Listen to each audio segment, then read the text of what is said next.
Bonsoir Justine. Bonsoir Amélie, bonsoir à tous. Donc hier, Vladimir Poutine a tenu une sorte de conférence assez stupéfiante, on peut le dire, où il compare l'invasion de l'Ukraine avec les conquêtes de l'Empire russe au XVIIIe siècle menées par le tsar Pierre le Grand. Oui, d'abord, pour le contexte, ça s'est passé hier à Moscou. Vladimir Poutine s'adresse à de jeunes entrepreneurs après la visite d'une exposition commémorant justement les 350 ans de la naissance de Pierre le Grand en 1672. Pierre le Grand, une figure centrale de l'histoire russe, grand adversaire de Louis XIV à ce moment-là, mais c'est plutôt à Napoléon qu'on pourrait le comparer dans la manière dont il a conquis des territoires et étendu l'Empire russe.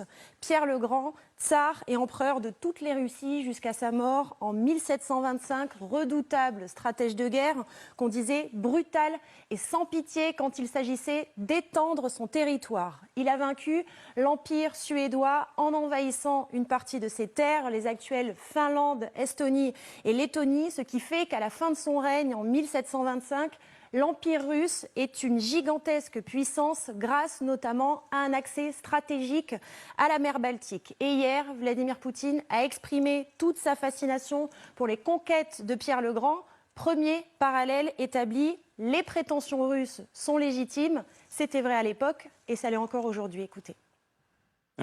Петр I Северную войну 21 год вел. Казалось бы, там воевал со Швецией, что-то отторгал. Ничего не отторгал, он возвращал. Comprenez, nous n'envahissons pas, nous récupérons les terres qui nous appartiennent. L'Ukraine n'existe pas, l'Ukraine, c'est la Russie. Et Vladimir Poutine poursuit son parallèle. Écoutez. Что полез туда? Возвращал и укреплял. Вот что делал. Вот. Ну, судя по всему, на нашу долю тоже выпало возвращать и укреплять. Le nom de l'Ukraine n'est jamais prononcé hier par Vladimir Poutine, mais tout le monde comprendra que c'est sa référence permanente. Vladimir Poutine le réaffirme, l'Ukraine, c'est bien plus que la Russie, c'est bien plus qu'un État, c'est un peuple, c'est le peuple slave, et tout ce qui est slave doit être russe, et c'est encore très clair dans cet extrait. Écoutez.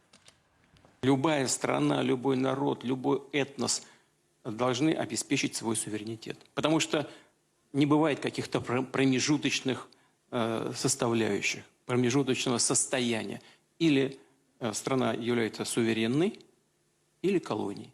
Как бы колонией не называть. Вот, ну, я сейчас не буду приводить примеров каких-то, чтобы никого не обижать. Но если страна либо группа стран не в состоянии принимать суверенных решений, это уже в известной степени колония. Ну, невозможно, понимаете, такую страну, как Россия, со стороны невозможно обнести забором. А мы сами не собираемся такой забор вокруг себя.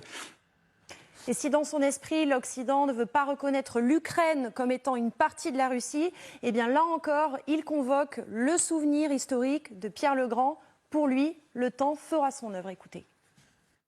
Он когда заложил новую столицу, ни одна из стран Европы не признавала эту территорию за Россией. Все признавали ее за Швецией. А там испокон веков наряду с финно-угорскими народами жили славяне. Причем эта территория находилась под контролем российского государства. Merci beaucoup Justine pour les explications.